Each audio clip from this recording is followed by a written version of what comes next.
Hey guys, kia ora, and welcome back to this week's podcast episode. Thank you so much for being here. I am back home in the office from a holiday. I had a beautiful holiday to New Zealand, and then I also went on a cruise for 9 days to celebrate.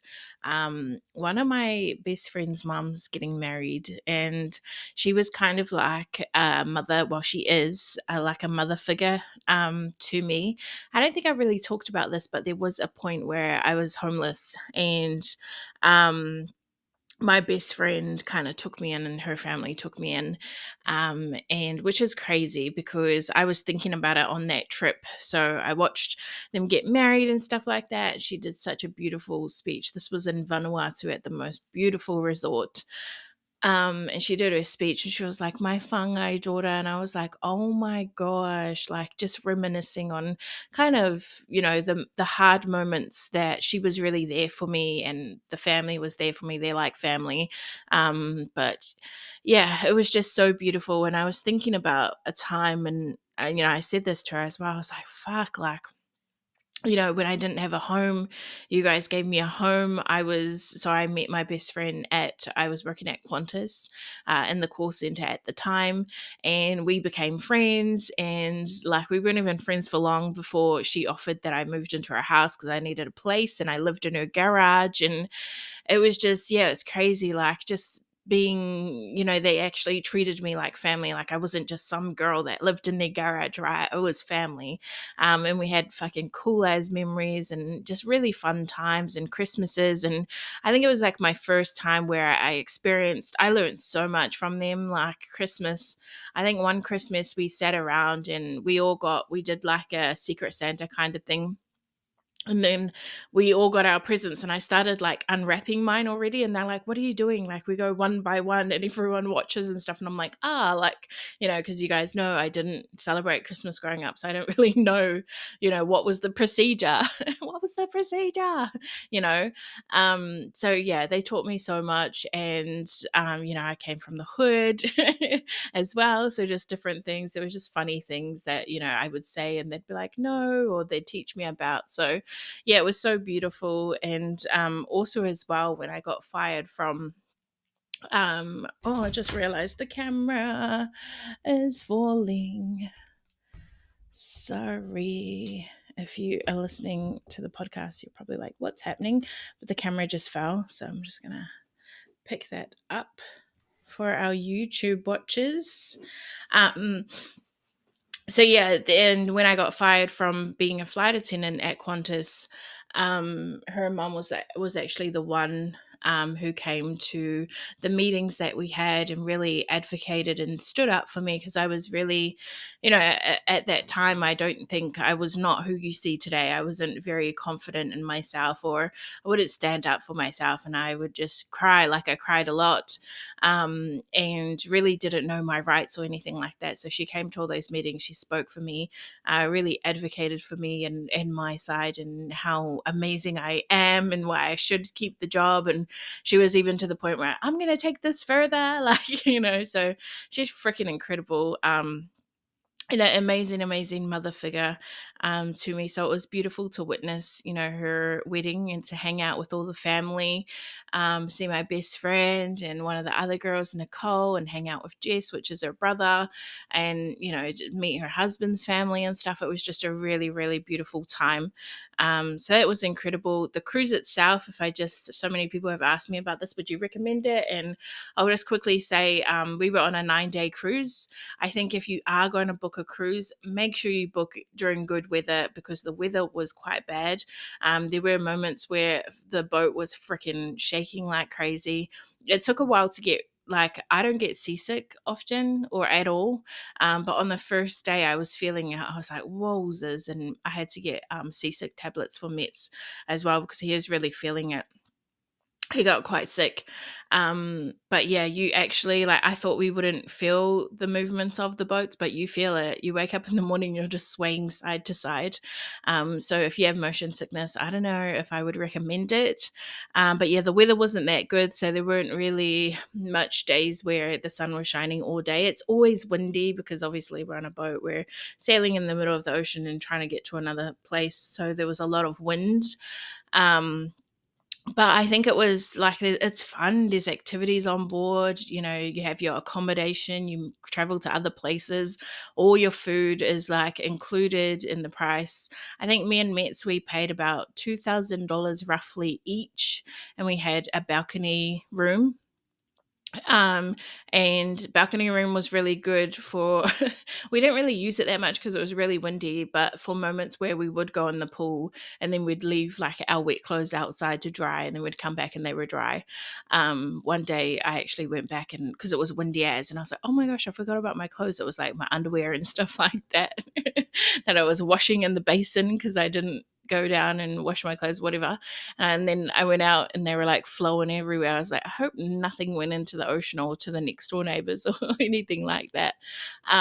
But yeah, there was cool things on board. I played bingo for the first time, which was so much fun. I would love if anyone out there wants to go do a bingo night. I would so be there. Can I get a wayo? Wayo. If you've been on the cruise, you know what I'm talking about. It was so much fun. They have like quiz and trivias and stuff like that, but I feel like like after a few days you kind of get sick of it and you're like, can I just get off? So we were supposed to go to 4 ports. We managed to go to 2. One we didn't get to because of the weather, and then the second one we didn't get to go to because there was a mayday alert and we had to go rescue a guy, which is like also like we saved a life, but also it was kind of like, damn, like 2 ports we didn't get to go to. Obviously, we would rather save a life, but I never thought that there was like, I never thought about the fact that we may not be able to get off the boat. So that was really interesting. 9 days on, traveling or on a boat. Just to roughly wrap things up, I could probably say so much more, but I probably wouldn't do it again. I think the beautiful thing about it, like if it was just me and Mets, I think we would really be over it. But the beautiful thing was that there was family on board and stuff like that. So I just hung out with the girls and the fams, the whole time. And that was really cool to, build those memories and have chats and catch up. And it was such a cool way to do it. But yeah, other than that, like I wouldn't say it's a way to travel. If you're going because you want to travel and you want to see these places, it wouldn't be the way to go, because by the time, like, we went to New Caledonia, we got off the boat maybe around 8 or 9 a.m. and then we had to be back at like 4 or 5 p.m. I think maybe even sooner. So you don't get much time at the actual place. We went on like a quick tour around New Caledonia and stuff and hung out at the town centre and stuff. But yeah, you don't really get to see the place and immerse yourself in the culture and hang out with the locals and go to restaurants and all those kinds of things that you normally would do when you traveled. So it's kind of like, I can say, yeah, I've been to New Caledonia, I've been to Vanuatu, but I probably, like, I don't know much about it because I didn't get much time there. So if you're going for that fact, I think that wouldn't be a good way to travel. But if you've got kids or you're elderly and stuff like that, I think it's an awesome way to travel. They've got kids club. They've always got activities and stuff on for the kids and for the adults as well. So yeah, it was really, really cool time. But yeah, I don't want to talk about the cruise too much. We've already taken so much time talking about the cruise. But yeah, I had a wonderful, wonderful time. I spent some time in New Zealand as well with my family, it was so beautiful, honestly. And, just I think in this trip, I really saw how much I have grown going back. So when I went back, it was just learning a lot about what was happening while I'm away and stuff. And obviously I talk to my family over the phone and stuff like that, but there's nothing like seeing them in person and hearing what's going on and really feeling it and all the things. And when I first got there, there was I feel like there's always tears with me, but there was tears right from the start, because I couldn't believe like what I was hearing and what was going on in my family. And I felt like, I was so distant, and I was not a part, like I wasn't there. I wasn't a part of what was happening. I didn't know like what was going on. I didn't know. And I felt really bad. And I did have a little, moment where I just cried and was like, yo, I'm sorry. Like, I haven't been here. And I'm sorry that, I haven't been here. But my whakaaro, or what I did over the few years was, moving away from moving away from New Zealand to Melbourne was a really good thing. And I ran away initially, because I got fired from my dream job. But once I got here, it was like, fuck, like this is actually really good for me. I could find out who I am away from my family, because, I'm from, a big family. We're always taught put family first, to the point where I felt like we were so involved, and I think a bit too much involved in each other's lives. And there was dramas, and there's just so much, and you're just, yeah, always doing things for someone else and not putting yourself first. And whatever you needed, you'd put it to the back and all this kind of stuff. And you wouldn't really have moments to sit down and work on yourself and think about what you're thinking and all these things, because you were just immersed in your family. So moving away, it was good because I got to figure out who I was outside of my family. And I think this is something we all need to do. We need to figure out who we are outside of our relationships, our family, our kids, our work, our labels, all of that. Who are you at your core, right? And moving away to Melbourne really allowed me to do that. It allowed me to sit still and quiet and loneliness and work on the thoughts that were coming up, and trauma, and what I liked and what I disliked, and my hobbies, and really building me up. And that's how I found a coach and all these kinds of things. It was at my darkest moments where I sat in that loneliness, right? So moving away was such a beautiful thing. But I think what I went from, the whakaaro, or the thought of, yeah, I've got to move away. I've got to put myself first. I've got to get myself good, and I did that so much to an extent where I was just so pulled out, so pulled away, so distanced from my family that I didn't really know what was going on. So when I came back, it was like, holy shit. Like, it was like I just realized, like, whoa, I am so, like, I'm out there in my own bubble doing my own thing, and it was good in a sense, but it was also quite sad, because I was like, I've pulled myself so far back, but now I want to come help. I want to help and support. And I always say, put yourself first, fill your cup first, get yourself, when you're good, then you can come back for others. And I think this moment, when I was sitting there hearing what was happening and stuff, it was the moment where I was like, okay, I'm good now to come back for others and to support and all those things. And I just said to my sisters, I was like, fuck, like, we need to be a village. We need to get around each other. We need to support each other. We need to help each other through these hard moments, through the hard things that are going on.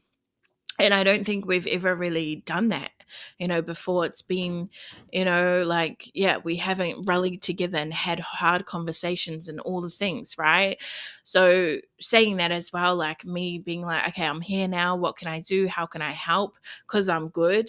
That was, I think it was like a moment in time for me as well. And, it was only because, like, I'm mentally good now. The old me, I feel like if I would have went back and heard everything that I heard, I would have tried to take it on and take it on as my problems, and trying to fix everyone and do all these things, and, sacrificing my life to help other people and stuff. But me going back now, it's like, I know what's going on.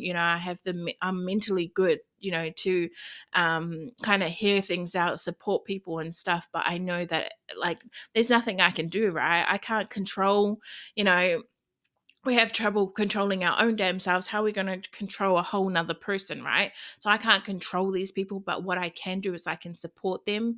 I can help them. I can mentally hear them out. I can say, I see you, I hear you. What do you need? I can help them with way forwards. I can just be there to support, because support makes a huge difference, right?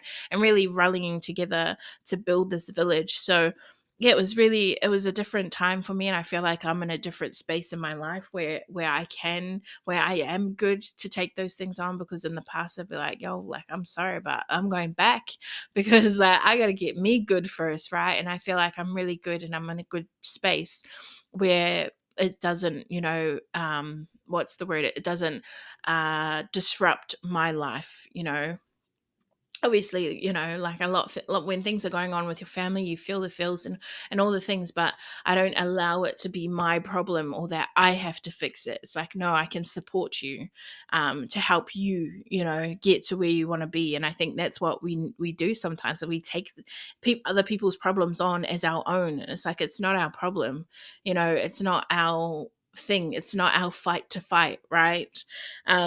So yeah, it was just such a beautiful, beautiful time. And me and my sisters, we just had so many amazing conversations. And I have a video as well where, like, every night we were pretty much getting together in one of my sister's rooms and just lying on the bed and sitting in circle, really, and just, talking things out, talking about how we feel, talking about, plans of action and how we can make a way forward to help one another. And, we'd do that for a day and be like, how did it go? What's the debrief? What happened? How can we support you further? What do you need? What can we do? What can we change? There were tears, there were so many things, talking about the past. Like, it was just such a beautiful, beautiful thing.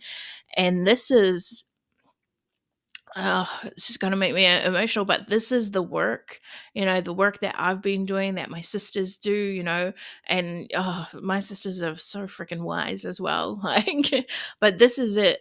And what's the word? And this is what's the word when it's like something is affected by what your actions, right? This is the, I don't know, I feel like I need to do this with my hands, like this is the, I guess it's, yeah, this is, the impact that you working on yourself can do, right? It can help your sisters. It can heal generational negative cycles, right? Where growing up, we didn't talk about shit. We didn't sit in circle and talk about our problems and cry them out and ask if, where we can help and what solutions can we do and all this. This is breaking that.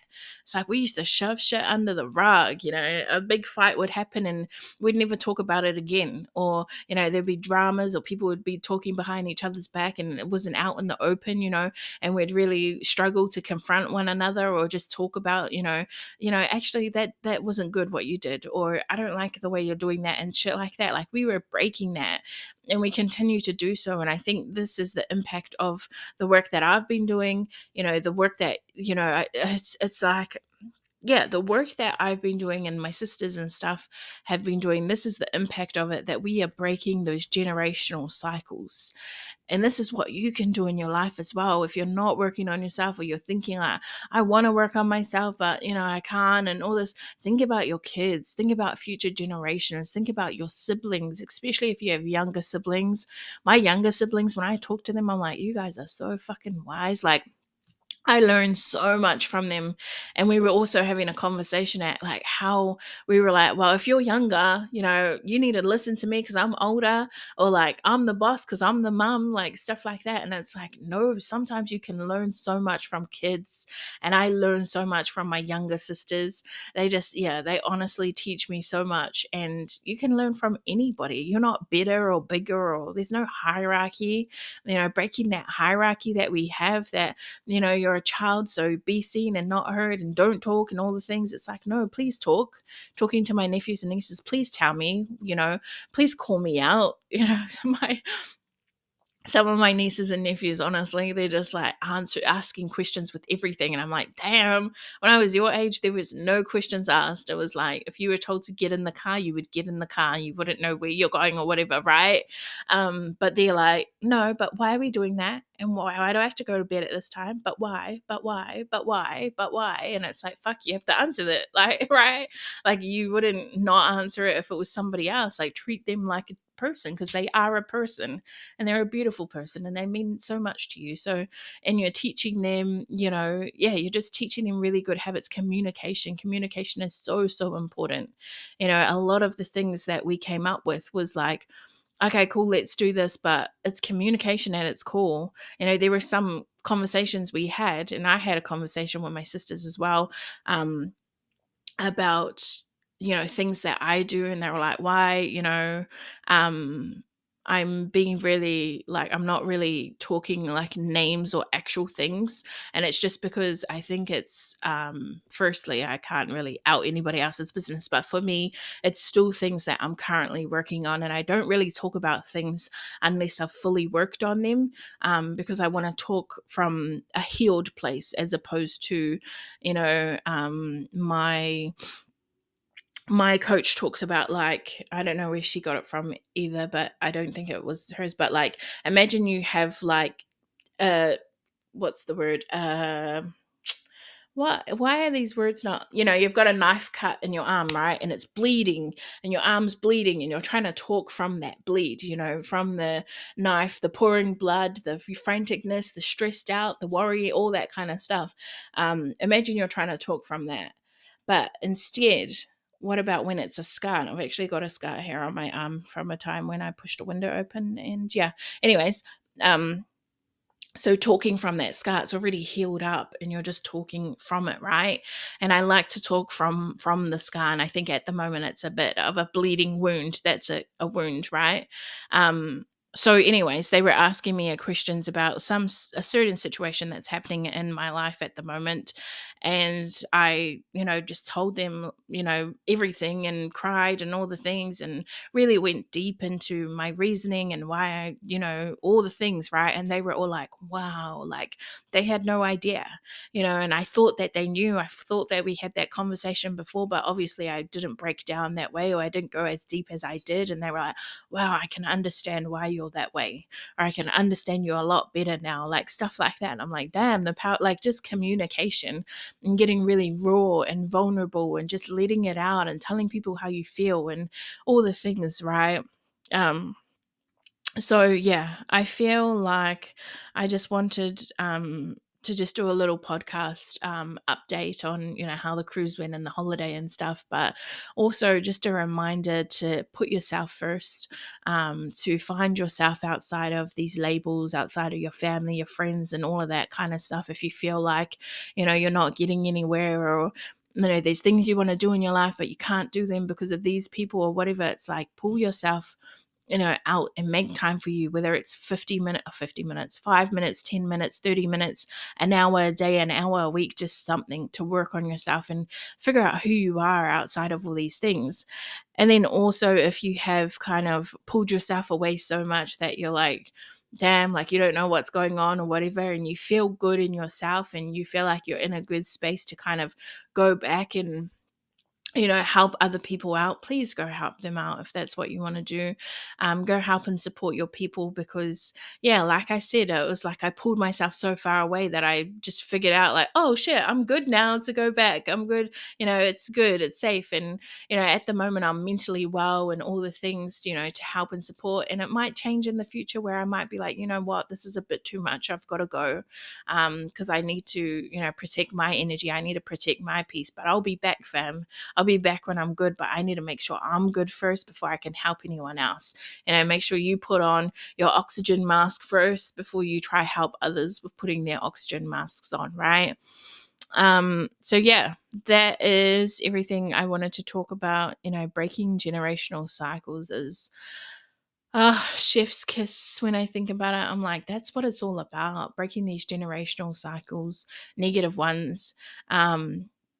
And yeah, just teaching, the generations to come better ways to communicate and to better their lives and to have happier lives and fulfilling lives and purposeful lives and yeah, amazing lives. So that's all from me. Thank you for listening as always, and we'll chat next week. Ka kite, koe kia.